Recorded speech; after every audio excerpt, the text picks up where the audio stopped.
Hey, how's it going? Trading can be fun, it can be boring, and it can be sheer hell. What do you do when you fall into a groove of consistent losses instead of gains? When you feel the markets are conspiring to crush you, your brain turns to fog, nothing seems to work, who do you turn to?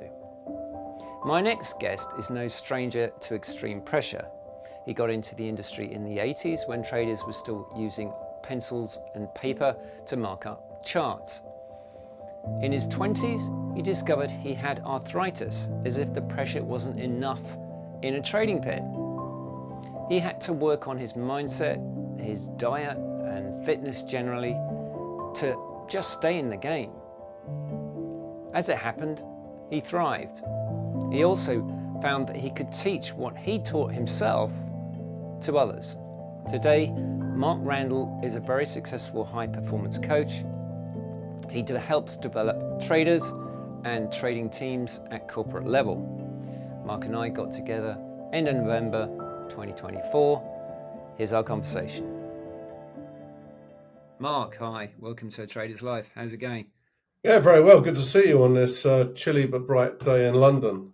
Nice to be on your show, and I'm really keen to get in some of the themes that I think you've already suggested you might go into. But as I know, running my own podcast, that sometimes things go in different directions. So yeah, want to be valuable to your guests and your audience, of course. Absolutely, and that's why I thought I'd start off with the big question. So if I were your client, I'm a trader, let's say I've been trading for a couple of years, 3 years maybe, and I've gone through a rough patch and I feel I'm losing my form. I'm making losses rather than, nice gains. And I'm beginning to doubt myself. So what could you do for me as a very experienced high performance coach? Well, I need to know where your starting point was. I mean, what's been the base? What was your origin? What's your reason for actually even being in trading? What are your expectations?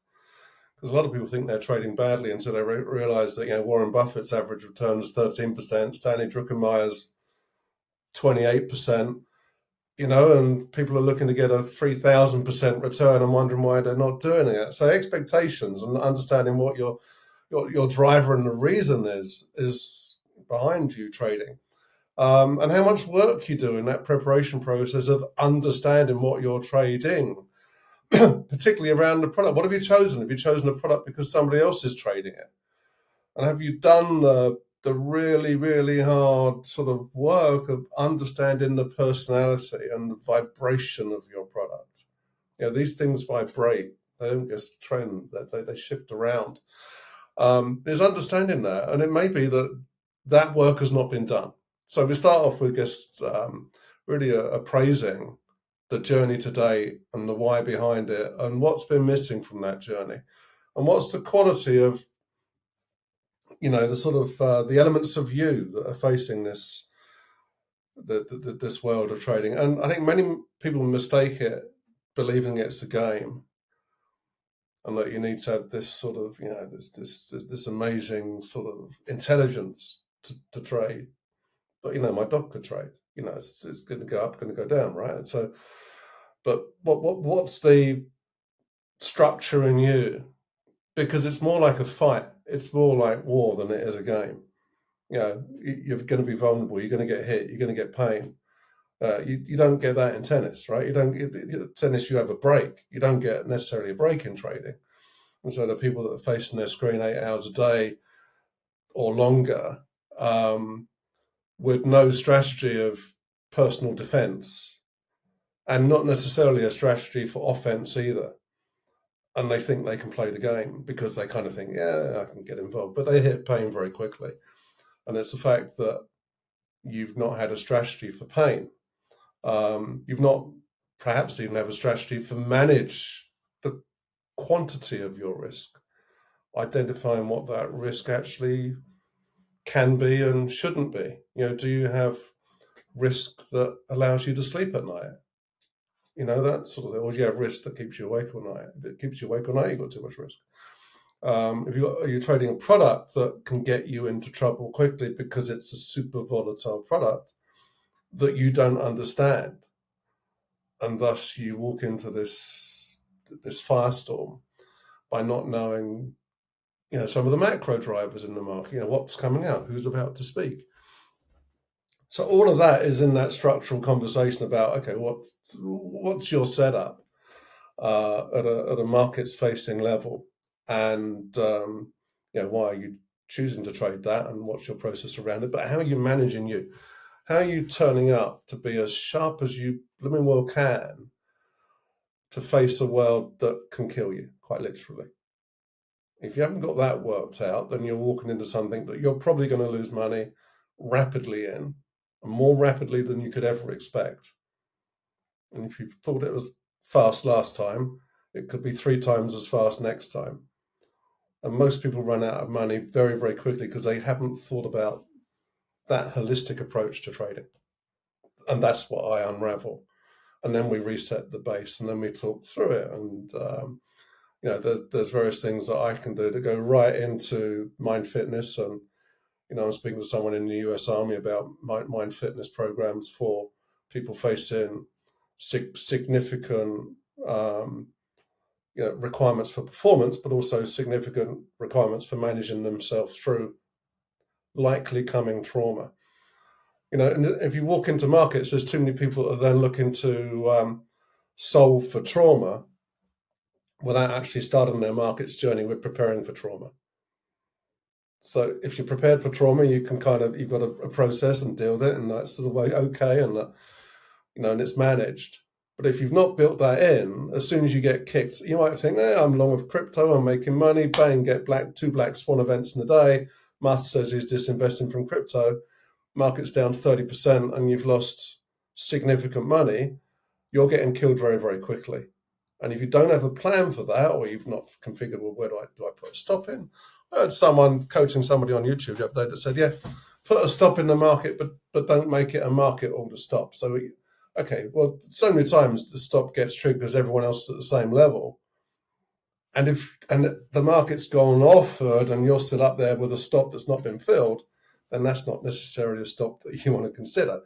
So all those things about timing, product, personality of product, platform, method of access to the market. How do you get into the market? What's your route to market? It might be inefficient. Where's your information coming from? What sources do you trust? What don't you trust? What shouldn't you trust? And how do you form that view early enough to take advantage of the market? There are people waking up at 3 o'clock in the morning, in hedge funds, getting prepared for the day ahead to work out, okay, what does the landscape look like? Macro, micro, technical, algo, quant. Interesting thing about hedge funds, people like the glorification of hedge funds. Out of 2,500 hedge funds, Nick, what do you think their average return is this year to date? 12%? 8%. 8.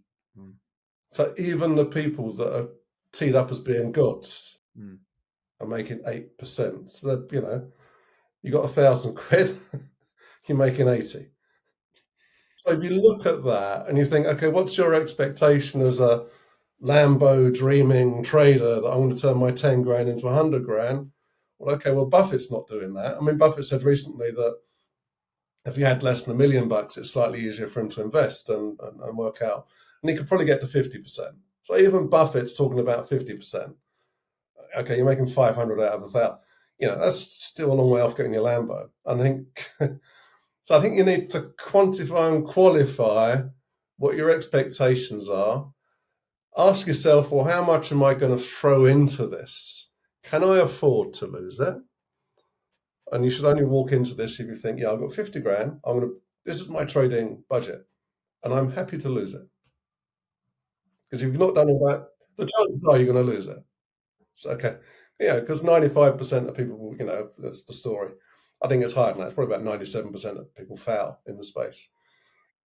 In an area where it's a 50-50 bet. So it's either going to go up, going to go down. So it's a 50-50 bet, but 97% of people fail. If it was a 50-50 bet, surely then 50% would fail, 50% would make money. But it's not. So it's skewed because people haven't got a clue what they're doing. There'll be people on this podcast that need a wake-up call. Now, of course, Alpha Mind is something was created because perhaps I need to tell about my story at this point. I know that's an answer to your first question, but probably a pretty good depth level for you. Yeah, let's start how you got into trading, and then that sort of pivotal moment when you, or catalyst that sort of turned you toward coaching and teaching with institutions. I know you asked when we talked in the sort of pre-interview, you asked me what degree I had. I haven't got a degree. Okay. And a lot of people in the trading world haven't got a degree. So back in the late 70s, came out of school. I think my dad applied for me to join NatWest. I remember going to the interview saying, I do not want to work in a branch. Do not want to work in a branch. I actually was going to be, I don't think my parents could afford the journey, but I actually got very interested in being a auctioneer, fine art and chattels and property. I quite like that. But actually, ironically, um, in the early years of NatWest, the headmaster when I left school said, "Yeah, Randall, charisma's for you going to be strategy." And within those very early years in NatWest, I got to see the World Money Center in 1980. That was when NatWest was one of the largest banks in the world and certainly one of the biggest players in the world. And this thing looked like mission control. And if you look behind me, I've got lots of space stuff because I'm a bit of a space nut. And I thought, this is like working for NASA. This is where I want to be. And they said to me, look, get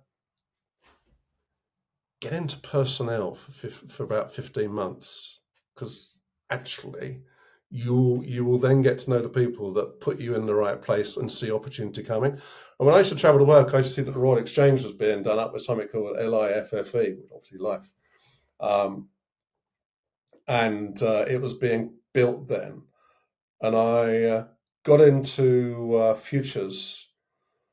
The NatWest futures business opened up about a year before the Royal Exchange went live on the Life Exchange. So I was basically a day one trader on Life, a day one participant in the market with about 300 other people in something that was pretty special. And interestingly enough, for 1 year, when we were trying to work out, there's this thing opening where we've got a trading floor and we can kind of see the structure appearing and the pits appearing. But we still didn't have a clue what we'd be doing because they sent you books and things. You sent photographs back in the day. There wasn't any videos of the CBOT or the CME floor for us to get a sense of what we're doing. And so reading a book didn't help. And it was until we had an actual practice session in Old Jewry and in a Cheapside in London, where somebody from the quantity market turned up, and we had little badges, and it was a predetermined sort of set of orders. And the opening bell rang, and this bloke, Danny, I forget his surname, in a stripy jacket, suddenly went 505. We thought, fuck, we got to do this all day. That's when we started. That's when it became real. And there's a message there that you can read every bloody book and every pamphlet on the planet, but until it gets real, you don't know. You don't know. So then the market went to live, and I had an artistic mindset, so I didn't really like maths, wasn't particularly good at maths, but I like pictures. And one chap from Chicago was there doing real-time point and figure charts on paper and pen, right? Paper and a pencil. And so I said, "This is interesting. This is art. This is the representation of shapes in market using art." So I started to do that. So I was one of the very earliest guys on the floor. I'm sure there are others, but I was getting a reputation. I had a Reuters page, and all sorts of people used to say, "You haven't updated your daily comment yet. Where's the market going?" So I started to get a reputation because I was bothered to actually start to feel the tape. This old word of feeling the tape. And I was getting a feel because I was paying attention to these movements and starting to make estimates about where we'd go and where we'd been and why those levels were important. And that's a good reputation to have. I was also pretty good at golf and that helped as well on the floor, just as band of brothers, as it were, you were, and sisters. Being useful at golf and being a technical analyst was, you know, got me attention. And so that progressed. There was certainly in the early days, there was trading, there was risk that we were individually managing our own books, because compliance, that kind of disappeared because you then had customer flow and somebody worked out the fact that might not be a good idea. So I was then running broken desks. So as I matured, I ran the Greenwich NatWest Futures broken desk, and Greenwich were seen as masters of the universe back in the day. And that was a bit of a wake-up call when NatWest bought them, and they essentially took over the entire fixed income division and markets business of NatWest. And we suddenly realised what being sharp meant in the business. That then matured into RBS taking over NatWest. ABN AMRO turned up. We then had a bit of commodity flavour that I got my teeth into, and then essentially drove the commodity side of the business right up pretty much until retirement in 2016, early retirement. And that was because in the background, I'd had a secret weapon. My weapon was generated back in the late 80s, where I'd suffered from, I was diagnosed with ankylosing spondylitis, which was arthritis of the spine. I was on 1,800 milligrams of ibuprofen. I felt pretty shitty, because I couldn't do as much sport as I wanted to, because arthritis isn't the kindest thing if you want to do sport. But in the business, because of the flow, and particularly when the market started to open up, courtesy of Margaret Thatcher, it got busier, and everyone got busier. So now, as a conduit to market, there was market making going on. And I was having panic attacks, and I'd have to get off trains because I was running out of air and fainting, and that was the consequence of all of this pressure. And I showed some vulnerability because my mother went to my mother one day. She said, "What's up?" You could see this dripping with stress and whatnot. And I said, I told her the story. And she says, "Oh, well, your grandmother, who passed by then, was very into healing." I thought, okay, that's a bit left field. But find something on that in the library. So I went to the library, and there was nothing, frankly. But there was a kind of like a research piece that was out there as almost like a pamphlet that I guess happened to come across, and it was about essentially using visualization, meditation, that sort of stuff. And it kind of resonated with me. I thought, this is interesting. And I started to do a little bit of it. Then I started to do a lot of it. And it transformed me. So I came off of 1,800 milligrams down to about 200 of the ibuprofen. My structure was better. So physicality was looser because it didn't have the tension. It lost the tension.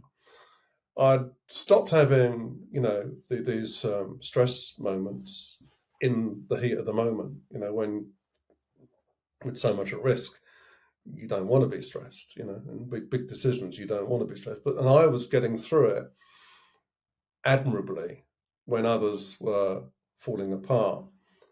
And I guess tapped into this little way of using these resources as like a Swiss knife toolkit, when required. Nobody knew I was doing them. They took me moments to do, 2 or 3 minutes, and I was resetting, perhaps a bit longer, but, never more than 10 minutes. And so what I was doing, I was using the benefit of neuroplasticity of literally changing the shape of what was going on up here and becoming more positive, more engaging, more creative, but also more visionary. So I was seeing dots and joining dots up where other people were seeing fog. I've often described it as being that bit of a Wizard of Oz moment. You suddenly realise that you'd lived in this black and white world of mono, and you kick down this door and you've suddenly got HDMI multicolour and Dolby Sound surround, and you think, "Oh, Christ, where was I living before?" But that was my norm. So I had this norm that was enhanced level of attentiveness to present moment. And that gave me a significant advantage for pursuing network, pursuing client, but building ideas. And then around about 2010, we were collecting like lunchtime CPD points, this sort of training thing that goes on in corporates. And some fella came in to talk about mindfulness, and I'm sitting in this audience to collect my 2 CPD points, and I'm thinking, this is the shit I've been doing for like 30 years, and that guy's absolutely useless. He had no story. And I was having some, you get these challenges in the business at times that you have to sort of, it's never a straight line. And somebody could twig me, think like, look, I'm going to position a pilot with HR. So I positioned me telling my vulnerable story to markets-based staff as a pilot of 20 people that I thought this would resonate with, and just see how this went. And it was a structural 1 hour. So I know that my mindfulness training tends to be 8 weeks. But I had an hour, and I wanted to go in military grade, get in, bang, here's my story, bang, here's the risk, bang, here's the opportunity, and here's some little bits and pieces. So I was doing some meditation visualization within that hour, and here's what you can do next. And I did that. And it became viral. It became the most attended non-mandatory training ever created in RBS NatWest. It went beyond there as I sort of retired, but something like 40, 50,000 people were exposed to that, and it was changing people's lives.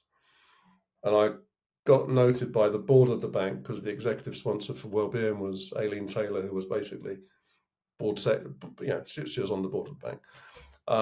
And she essentially was getting me everywhere in the business and that I was busier doing that than I was doing futures, which is, futures is a busy space. I was busier getting shafted around in a very positive way to get this message across. And I think that pretty much teed me up for early retirement. And, I wasn't meant to be laughing during my exit session, because I had a final salary pension, and I said, these are the numbers, and open up a consultancy and we'll be your client. Which, and in a way though, you talk about, I don't think luck exists. And I put a tweet out recently saying, fuck luck. Fuck doesn't exist. Probability exists. And actually you have to create in that journey, starting off with that vulnerability, gave me that opportunity that turned up many years later, that then became a conduit into me opening for consultancy. Now, I started off with a mindfulness-based, because I thought, okay, copycat, delivered, big corporates. But then something tweaked on me, said I've got 37 years of markets experience that I'm still fully attuned to. And I need to combine some of this softer work that I've been doing with actually facing the trading community, knowing that I don't know that anyone with 37 years of market experience has got 30 plus years of cognitive enhancement experience as a combination. I didn't know anyone on the planet. And so as we walked in, and I reached out to Goldstein, who's my business partner for Alphamind, and said, look, and it took a few attempts to get his attention to realize that actually we were two halves of the same coin. He's got Gestalt behavior stuff, foreign exchange trader. I've got futures, commodities, but mindfulness, my fitness as a background, and actually it fit. And the Alphamind podcast was an early way of us trying to work out a bit more about each other, but also getting a guest on to get them to share their experiences. And of course, that's 137 episodes or whatever it is now, of about at least 10,000 people an episode listening, and all the others that we don't know. But actually, one of our first clients was the biggest trading client in the world that happened to listen to our podcast and said, we need this philosophy in our business. Can you give me a segment, Mark, of what you delivered in that 1 hour? If it's maybe it's too far back in the past, but I doubt it, because it sounds like at least you were doing this on a regular basis. One segment that talks about mindfulness, and maybe one technique that people can tune into right now. Yeah, I mean that's a 5-hour conversation, but that's why segment. I mean, it's all about hacks, right? What do you do? I think if we sort of look at the foundation of it, it's thoughts are going on all the time. So you've got your thoughts going on, 60,000 thoughts a day, and you've got your senses. You've got your five senses. You've got, let's say, 50. So 50,000 thoughts, five senses. Brain cannot tune into both those things at the same time. So if it's tuning into your thoughts, your senses are offline. So if you want to be a trader, you need to be tuned into your senses. You want to be listening, hearing, figuring it out, paying attention. All that feeling, intuitive stuff comes from your senses, how you're interpreting the environment. And so being aware of that is a starting point, and noticing that if you're daydreaming, you're pre-trading in the shower in the morning, all you're doing is just wasting energy on something that's just not reality. Certainly not present. It's often, going back into the past and reliving the trauma of a last week's error or last week's loss. Going into the future thinking, am I really capable of dealing with another thing if it turns up? And that then creates this worry. So really, this concept of understanding that balance. And if you notice yourself getting trapped in a thought, change your state is a very good idea. Stand up and go for a bloody walk or something, get some fresh air, 3 deep breaths, whatever, come back as a basic principle. Guess change your state, and changing your state, literally getting up, shaking yourself together and say, let's get back to the present, and then tune into your senses. So the noticing of drift is important because it can take over. You can live in a daydream all day long if you're not careful. And it tends to be negative because our brain is geared to remember bad stuff, because our survival comes from that. Yeah, when I started trading, the first year or so, during the bad periods, my brain would just carry on this kind of loop of Loop, yeah, like speculation death loop. and speculation and anxiety, speculation and anxiety. And I've seen what that can do. So I've seen somebody, and I won't tell you where, but I've seen somebody that perhaps shouldn't have been given as much risk as he was dealing with it and as much flow that he was dealing with at the time. Nice fella. And there was a rumble in the room that I was in at the time. And I looked around and he was sitting in his chair, frozen. Ambulance was called. He was wheeled out of that trading room in that same position, frozen, staring forward. Mini stroke. So I can see what those negative loops can do in reality. And for him, it's bad, but for other people, it's pretty traumatic to see that happening and to see someone literally a wax statue of their previous self being wheeled out of a trading room because something's triggered that it's just been too much to cope with. And I've known 15 people that are now no longer here under the age of 55 because it can mean different things. It can be, how do I get energy fast? It's drugs, it's alcohol, it's lifestyle. That negative loop can translate into a behavior that just doesn't help you.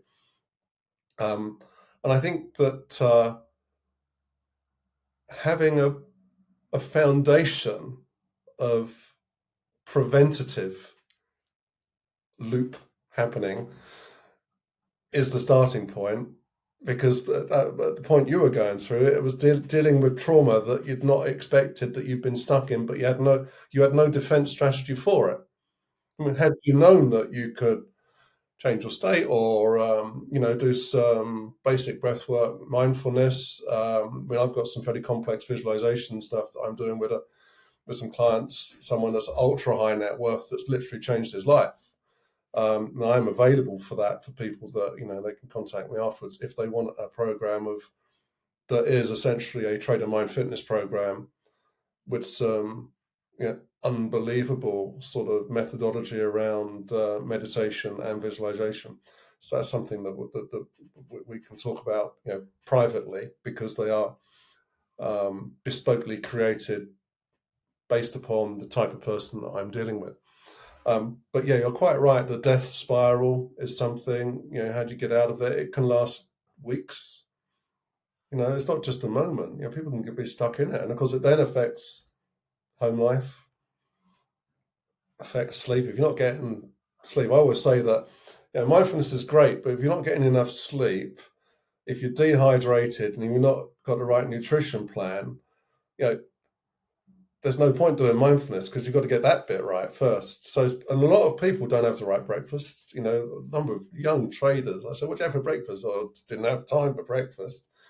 And what do you have for lunch? Well, something fast. And then something fast at night. But night was late because they always wanted to watch the market and they couldn't switch off. And they did that every day. But that creates a spiral because that creates an energy spiral. We only got so much energy, you know, to operate in markets. And you can't be frazzled before you start. People were frazzled before they start. And so this concept of how you show up in that, you know, whenever your starting bell is, because people's starting bell can be at various times of the day. So, you know, what do you do? What do you do when you get out of bed? If you drink coffee, you're going to get more dehydrated. You should be drinking, getting yourself hydrated because guess what? Your brain's about 80% water. So and you can get foggy minded as he loses his voice and needs to have a drink. You can get foggy minded through the process of not even looking after the fundamental physicality things. Yeah, no, for sure. And that can lead you into not being able to make the right decisions or take stress well. And if you feel like you're getting stressed, you tend to drink coffee. Caffeine actually increases stress response because it increases cortisol. So, I feel I drink too much coffee, and yeah, I do it because I feel I'm not it makes sharp you enough. super anxious. Yeah, it makes you super anxious, but Yeah, you feel sharper. So you kind of it's this trade off, isn't it? You want to be sharper, but actually, what you're doing is also making yourself more anxious. yeah. And you can be louder. I mean, that can translate to you just being a bit loud and aggressive in the trading room, which, if I was to identify people that were the worst ever traders I've ever met, they were loud and aggressive. Best ever traders I've ever met, super calm. Wouldn't even call them, you wouldn't even notice them being a trader. You wouldn't say, oh, he's a trader. I guess it's a bit like the Elon Musk thing. You wouldn't necessarily say he was a trillionaire, right? But this guy's turned up. It's just their way. Yeah, so all of those bad trades about yourself. It's a bad trade, right? What's a bad trade for yourself? Okay, your dehydration, bad trade. Not switching off and resting into sleep, bad trade. Bad night's sleep, bad trade. Waking up, not hydrating, bad trade. Not getting breakfast, bad trade. So it's a serious sequence of or get stuck in your thoughts rather than doing the work. That diligence around understanding the landscape you're about to walk into. That offensive strategy and knowing that what's about to happen has never happened before. And also knowing that there are some things that you won't know and being content with that. Because some people wait too long to make a decision because they think they need to be 100% right. When actually, if a casino said to you, you got 60% odds in your favor, you'd be there all the time. But people don't put a trigger on 60% certainty. What are some of the techniques then that you will teach in mindfulness? I know you said that everyone's different and you'll have a different technique for everyone you have a one-to-one kind of relationship with, but you could perhaps give us a few top line pointers.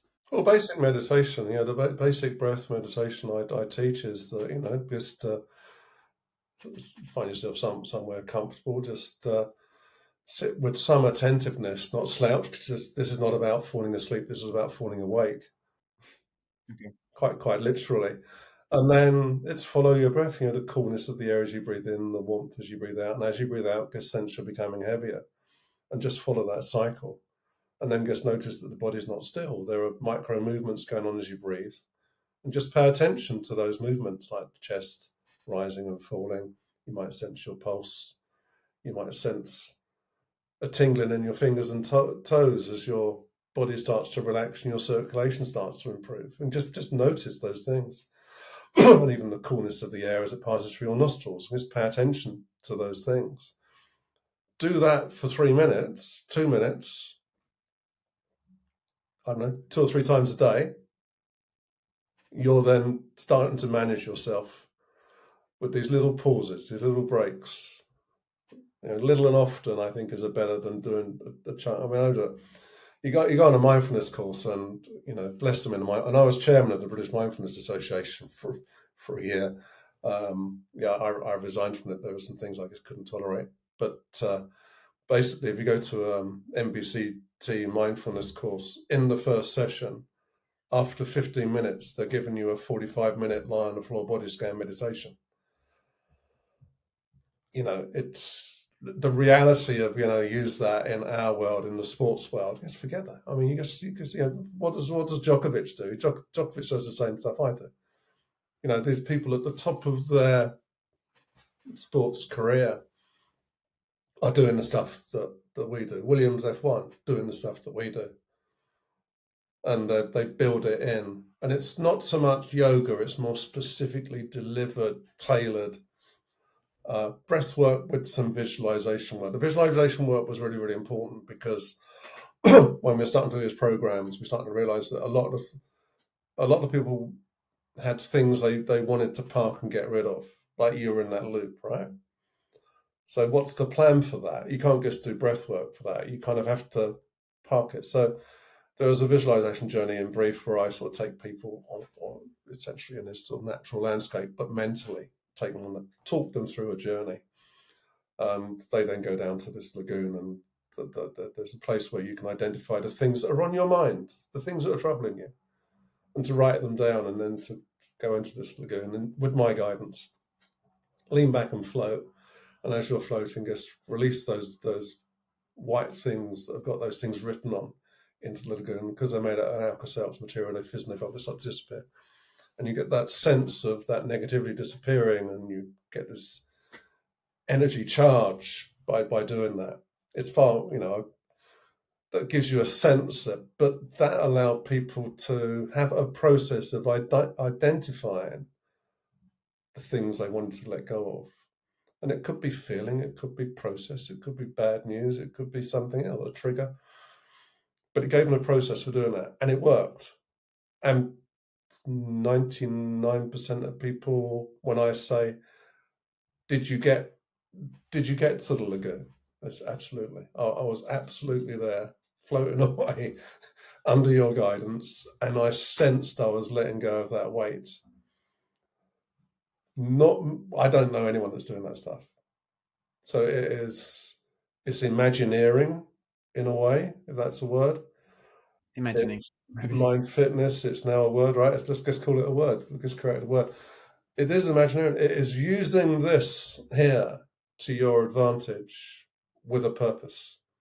And the purpose is to deal with the things that are difficult. Because dealing with the things that are easy becomes easy. Although there are times when we can get carried away. Yeah, so we can get carried away, and when we get carried away, we lose sense of our processes, and it all starts to fall apart, and we start to lose money quickly. So we've got to be quite balanced in our observation of our performance and how we rate our performance, and we should just see it as an outcome. What's the outcome from what I've just did? What have I learned from that? And then just go through the next phase of, okay, sense making and making a decision and following my process. And I'm 65% sure that's enough. I'm pulling the trigger, but I pulled the trigger, and the product that I've identified as the personality of the product that I get on with. And I stick to my plan, and there's my take profit, and there's my stop, and there's my risk management, and there's the outcome, and then I move on. And it then becomes a sensible process. But if you get a blip, and you could get a blip, I mean, people say, oh, when you got risk on, that's when you're going to get trauma. You can have trauma because you can't work out what's out there. So you get in frustration because I can't make sense of this world to even come up with a trading decision. So trauma can appear at various phases of the whole trade process. You get a lot of people in. I know Johnny Wilkinson, the rugby player, even though they won the World Cup and there's that fabulous goal, or try rather, that he scored. He was deflated after that. Simon Mundy was on the BBC podcast, as we often have on the show, interviewed him, and he was deflated after that moment of great achievement. That's kind of normal, isn't it? Because you build up, you have all this cortisol release, for the. But in trading, you can't turn off. Trading, isn't it? Well, in sport, at least you got the end of the game and you've gone home and had a bath or something. And you get paid. You don't necessarily get paid as a trader. You know, if that's gone on at 11 o'clock in the morning and you've still got the rest of the trading day, well, what are you going to do about that? You know, what are you going to do if that's where you're putting food on the table?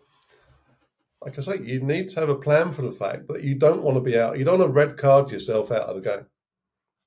And I think there's a lot of people in this trading world that are red carding themselves, or the market's red carding them. So they have no other option other than to sit on the sidelines, either because they've lost too much too quickly, they've not judged their risk, they've not made sense in the way, or they've got the wrong product, or things are moving too fast, or they've decided to run the gauntlet through big data and think, let's see if I can get lucky. History tells you you're going to get killed unless you are so on the market and so agile and you've got no latency. And of course, a lot of these traders might be trading into a market where there's latency. They've got a setup that they think is great, but there might be, I don't know, it might look live, but there might be a 2 second lag, and that 2 second lag is killing people. It might be long further than that. I've not analysed that, and it's something that perhaps we ought to look at from an alpha mind perspective. The fact that there may be lots of different versions of the market out there that people are looking at, all based upon their methodology of market entry, how they're entering, where they're entering, the technology they're using at home. I remember there was a lag once in some of the trading we were doing, and we couldn't figure out where the lag, because we had the sharpest front kit, and it turned out one of the servers was on like a 494 chip from like the 1990s, and no one had bothered to look at what the servers were, how they were configured. So there's all sorts of stuff in that pipeline of market entry that can kill people, and it's invisible unless you bothered to. If you built it from scratch and you knew what you were building, you could say, "Yeah, I know what's in this package of stuff that's my launching mechanism for my trade." So going back to sort of military term, what's my launch platform? And is it any good? And does it have a stable base? And you're part of that base. And how are you targeting? What's the trajectory of your trade? Is it fast money? Is it slow? What are you paying attention that might change that opinion to change your targeting? So there's a lot of military terms that come into trading. So I like to treat it more as a war than game, because there's a massive, massive overlap with the psychology around the fact that you're going into somewhere that could kill you. But there's the expectation that you need to kill as well. When you developed your own techniques, which seem to be taken from various sources in a way, mindfulness, Mhm, NLP, I think mhm. is mentioned on your LinkedIn, and Yeah, other techniques. Do you also use hypnosis or anything like that? no, No. no. I know some hypnotists. I don't go near it. I don't want to. I don't want to go into the area where someone could actually consider that to be brainwashing. Okay, why? That's been several people have said that to me, saying that it's good you're doing this stuff because it doesn't feel like hypnosis, because they've tried hypnosis as a route and felt it was. They thought they were giving too much of themselves away in the process of hypnosis. Okay, so mindfulness makes you feel more present, sharper in your response to the market? Well, just going back to my story, that's exactly the outcome of the stuff I did. Because back in the 80s, it wasn't called mindfulness. It was just the structure of solution that I self created based upon some of the principles that were shared to me through, some of those research documents that ultimately turned up into some further material. But it was me just committing to doing something of that nature and then playing with it and then thinking, yeah, this worked. Let's see if I can do a bit more to that. And so I ended up with a product, a self-created product that worked.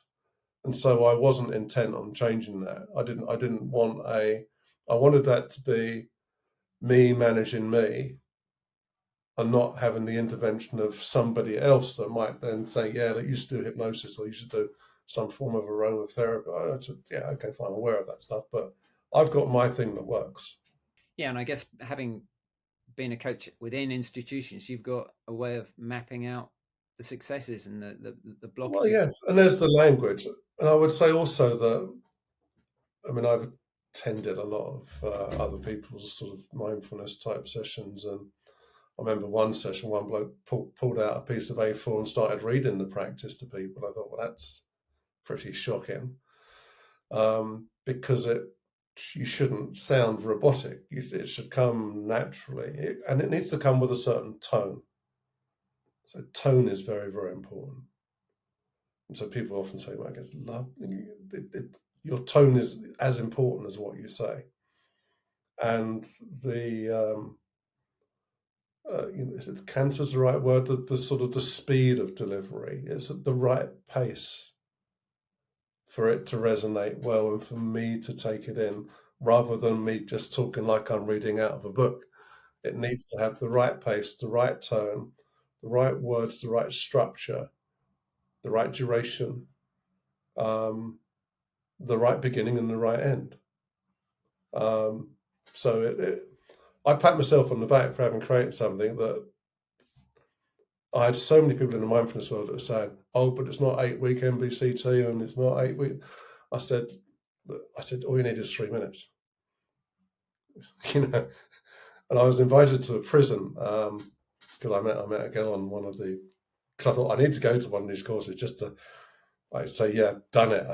God Almighty. And there was a girl there that was suffering. She worked for the prison service. And she said, I want you to come to the prison and deliver what you've delivered in the corporate world to the prison, because we need that military grade, short, sharp, to the point, but here's some stuff to do, rather than, some sort of stuff that's geared for dealing with people with depression and recurrent depression, or super levels of stress, which is the clinical delivery of mindfulness. But people are taking that into the corporate world, thinking that's okay. But good luck to their insurance policy if they are. I don't. I just go in, and I don't assume that anyone's got a problem either. I go in and reflect. There's my story. This is a scenario. These are some things to do. You may recognise some of the things that are potential negatives by not looking after yourself from a mental point of view, and it resonates with so many people. But they then do this sort of work, and I used to write to people in the early stages about, thanks for coming along, and let us know how it went. And I didn't really expect much of a reply, but I got thousands. I literally got thousands of people saying, "You've changed my life." Well, phrases like, "I'm now in a much more positive place. Thank you." So you wonder what was going on there. Even someone to say that. So very precious to me that that I can go from the very, very softest sort of mental management end of the spectrum, right the way through to, what are you going to do ahead of non-farm payroll today, mate? What's your process? What's your structure? What's your defensive strategy if this goes wrong? Is there a typical client that needs your help? I mean, is it the client, the sort of the impulsive trader or the aggressive trader? There's no common denominator, really. I mean, I've had some that just want to reset their base, really. Some that listen to the podcast and think, yeah, some of the things you said resonate. I want to carry on that in a more personalized way. Big corporate traders, it's about the system, the team, as well as the individual. From all of the dynamics of process to personality to risk type to risk management to the application of self through the whole trading journey, and then the impact of appropriate communication, sense making together, all those things. And big corporates are very interested in making that better or resetting that, and so they come to us and say, yeah, we need to have a conversation about what you can do. So we're very trusted. As like I say, we had one of the biggest trading clients in the world become our first client as a consequence of the podcast. So it's a good starting point. And of course, we've extended that with many others and individuals that have listened, some that just feel that there was a bigger story to their life than just trading per se, and that there may be other things that they need to explore to get a better balance, but they still wanted to have a trading aspect to the engagement. And so you come across almost a sophisticated life coach for ultra high net worth individuals as well as traders or anyone else in this space that just wants to be as best as they can be, given the challenges ahead. Yeah, so if you have a consultation one on one with a client who's going through a rough patch, maybe in life and as well as trading, will you put your coaching in context? So you'll actually perhaps look at some trades or you'll discuss some trades specifically as to his or her mindset at the time and how your teaching can improve next time you get that I don't consultation. care about their trades. Okay. I care about them. So I care about what they're feeling, how they're doing it, how they're interpreting. What bits are they pulling upon to make those decisions? What we might call red flags, I suppose. Yeah, I might see something. I mean, coaches generally are meant to just allow the client to come with their own, sort of solutions.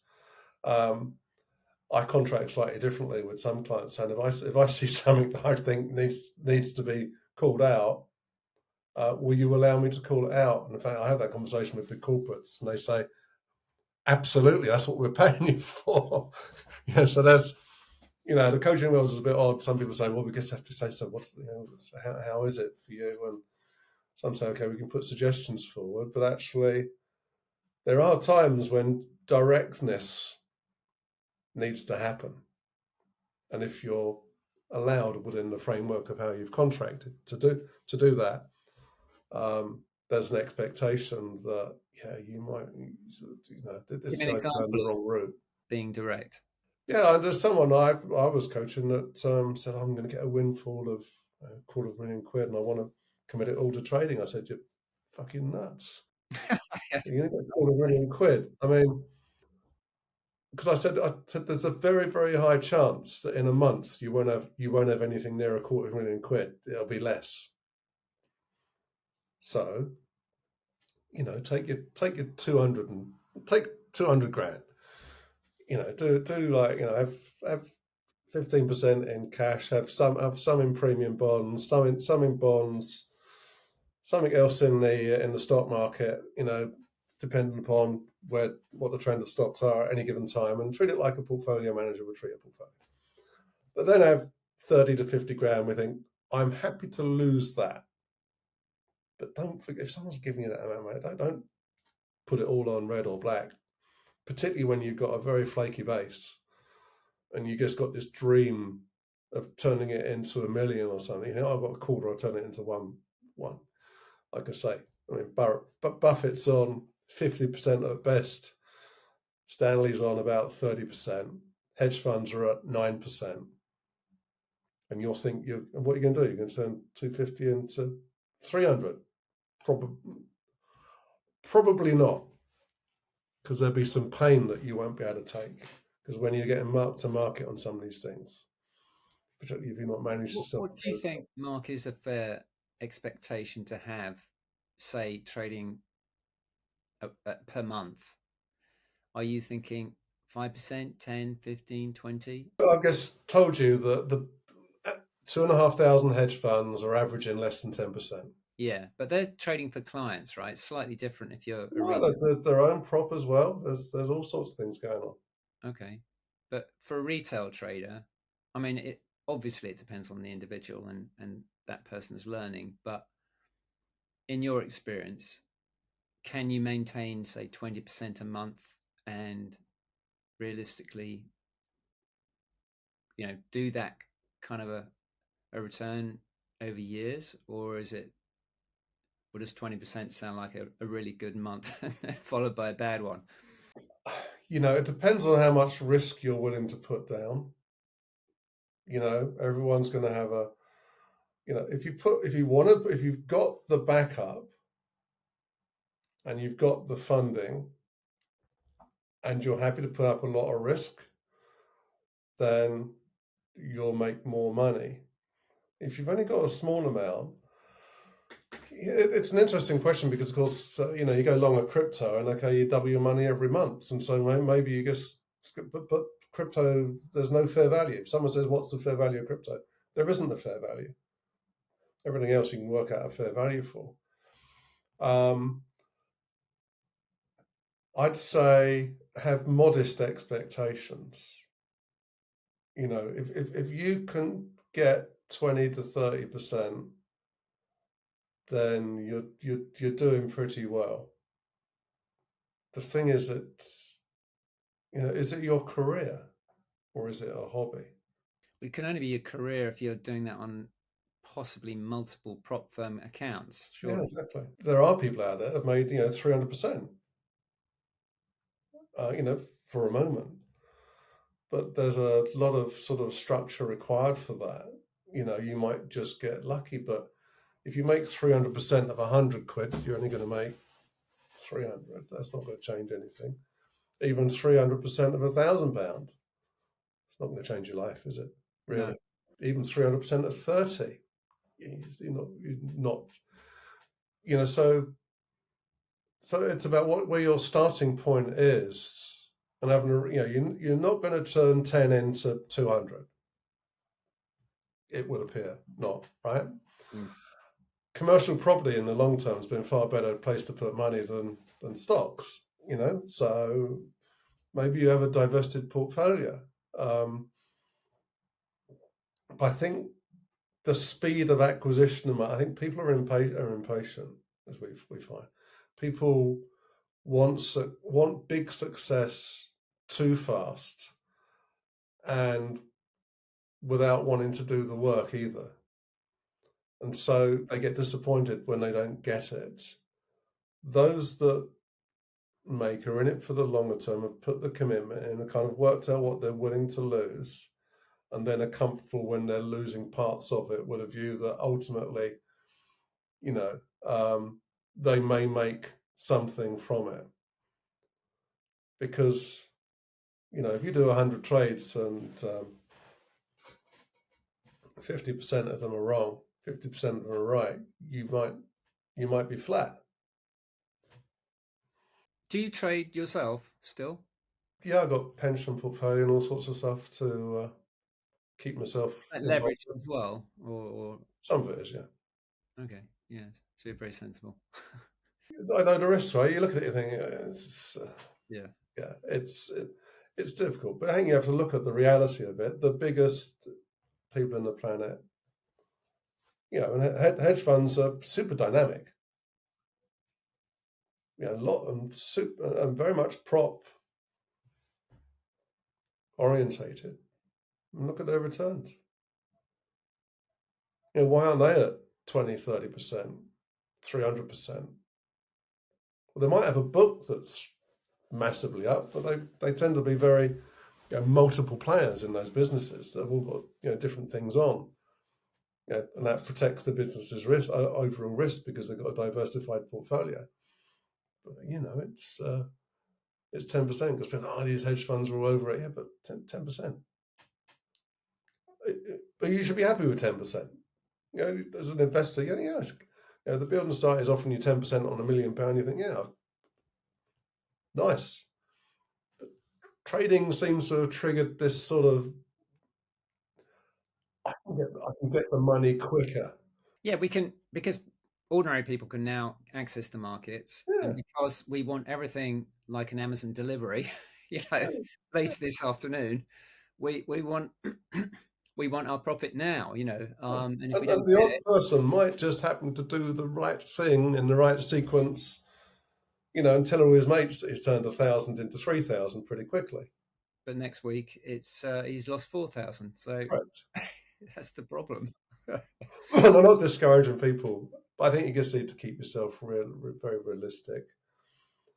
And I think the most important thing is choose the right thing. You know, you've got global fixed income, you've got global stirs, you've got equities, single stocks, volatility indices. You got options on a lot of that stuff. You got the commodity suite, on platform. It's whether you get allowed to have a limit by your provider, because some of them might be super margined, and thus, you need to be putting up quite a bit of money to put the risk on. What sort of orders you're allowed to put in. I think if people are out there looking at this from a solo-based point of view, for God's sake, get into some community, talk with others, see how they're doing. You might want to pool some money and at least give yourself a collective chance of like an investment club. And there's a difference, right? There's an investment club and there's a prop trading club. I don't know the prop trading clubs. I know we've had Raj on. Raj has got his own prop shop that he's building with the team. I think they do very well, but they will have people within those structures that some are doing well, some aren't. And so there is a bit of a luck. I know we say that luck doesn't exist, but there is a bit of a luck of the draw as to what hand you're delivered, as to just what pathway you take. And if I'm coaching someone, I like I told you earlier, it's a case of, it's almost like forget everything you know. Let's just go back to where to start from. Build the right base, understand how to manage yourself, and whatever happens. And we wish you luck. That word again. We wish you good fortune, perhaps, but know that the journey is not going to be smooth. No, absolutely not. Well, Mark, we could go on for another hour, I think, but We've done an hour. yeah, we've done an hour. But yeah, thanks so much for being on the show. Well, good. Well, I guess the thing is, do you trade? I do, of course. How's that for you? Well, it's up and down still. Fortunately, just about up. So that's better than last year, where it was. It's a lot of work to be slightly positive, isn't it? Yeah, I mean, it's interesting, this whole thing of sort of shutting out your anxiety, and your expectations and your kind of, as you were saying, this sort of thought loop and so on. And I've developed my own techniques for pulling myself out of that state, and they are working, and I think it's made a huge difference. I admired Emma Raducanu when she had her first US Open experience, where she went in it with no expectations, no rating, and she went there to enjoy herself, and she didn't lose a set, and won the whole thing. When life then got complex after that, multiple coaches, and a different philosophy, and I don't know, and she must have had a mind coach somewhere, hopefully. If she doesn't have one, she can get in touch with me. I'd be very happy to help out. But you can see where actually, if you overthink in terms of performance, it becomes you getting your own way. So you can be your own downfall is down to you getting in your own way. Yeah. And a lot of that is this. Learn to sort of filter out noise that churns in your head, I found. Yeah. I mean, I actually, when you were talking about visualization, for me, it was sort of, I would visually think of shutting doors or throwing things out of a window. It was like a bit like your lagoon, but for me, it was sort of doors and windows, shutting things out. And I found that has helped me because it's that physical movement, isn't it, of shutting something that helps. Just that's it. Yeah, there's little tricks that you need to find that work for you. I've found these things that work for me sort of by accident and then evolved them. And that's a lesson for everyone. Just evolve them based upon your reality, your journey. You're going to fail. You're going to get hurt, and expect that. So I do think it should be looked at as a fight rather than just, if you treat it as a game, to me, it doesn't fit the philosophy of trading. No, it feels more like war, albeit sitting on your sofa with a laptop. But yeah, and you wouldn't go to war without a defense strategy. So why do people go into the trading world without at least thinking, how do I have damage limitation at a personal level and at an asset level for the journey I'm about to go on. Absolutely. Well, my cat is now demanding food, so then we're going to have to That's the end end. this before. Yeah. Thanks so much. That's all right. Well, we're happy to do another one in future if you feel that Yeah, it resonates well with the audience anyway. for sure. Good luck, everybody, anyway. Nick, thanks again.